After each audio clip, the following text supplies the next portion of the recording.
Greetings to you viewers. My name is Pastor Yvonne Chipindu.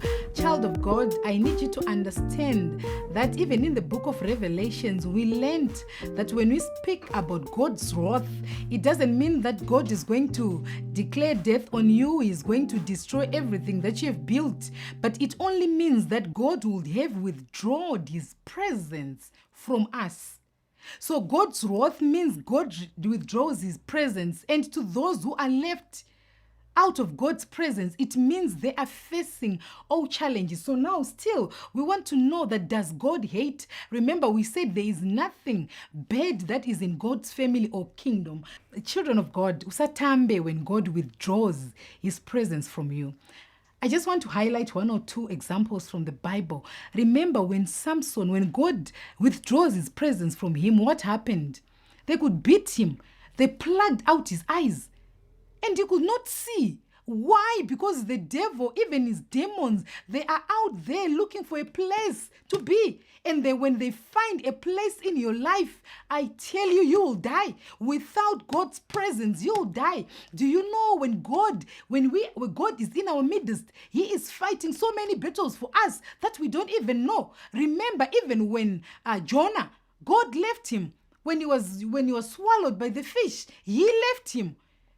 So child of God, don't play. And when we are talking about, remember the story of Legion, when you're talking of the word legion, it is representing around 6,000 demons. So imagine in one person, a legion coming to you because they don't have space. They are looking for an opportunity. And when they find an opportunity in your life, I am telling you, cancer is on you. I am telling you, HIV is on you. I am telling you, your world is turned upside down. I am telling you, you are getting fired at work. I am telling you, your wife is not going to bear children. I am telling you, even your children, they are on drugs. So don't play. When God withdraws His presence in your life, don't allow that to happen in your life, child of God. We need God's presence because He will be protecting us. Remember, those that abide in the shadow of the Almighty, those that abide in the shadow, in the presence of the Almighty, we are saved, we are protected. We are saying, Jesus, God is our fortress. We are looking unto Him. We need the protection that what we get from our God. Children of God, do not allow the devil to tempt you like what he did to Adam and Eve. And when he tempted them, he left them anyway. And when they died spiritually, they no longer had that relationship with God. Do not allow God's presence to be withdrawn from your life. Child of God, remember when David was fighting Goliath. Remember, David was in God's presence. You know why? Because he said to Goliath, I am coming to you in the name of my God, meaning that he was under the shadow, meaning that he was covered, meaning that he was in the presence of God. God was in the midst of that fight. But just picture it. If God had withdrawn His presence from David, he was going to die. Mushona tinobva tati aitwa kanyama.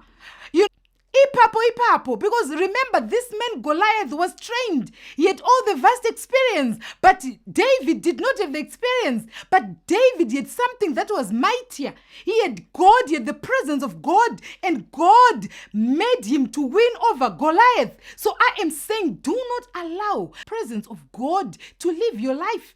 Because remember, even the presence of God left Jesus on the cross, and He died. If God's presence was with Him, He was not going to die, because the scriptures tells us that, remember, He was God, and it tells us that He gave up His ghost. And remember, He was imputed sins on Him. And as long as sins are there, God withdraws His presence. And Jesus died, even though He resurrected. I am trying to say that when God's presence is not with you, things will not go on well in your life. Do not allow that, children of God, to happen in your life. Believe in Jesus Christ. He is our Savior. Believe in His death and burial and His resurrection, because we were justified by His resurrection. We need Jesus. Believe in Him and all will be well with us. And if you have enjoyed this message, don't hesitate to like, subscribe and share. Until we meet again tomorrow, stay blessed.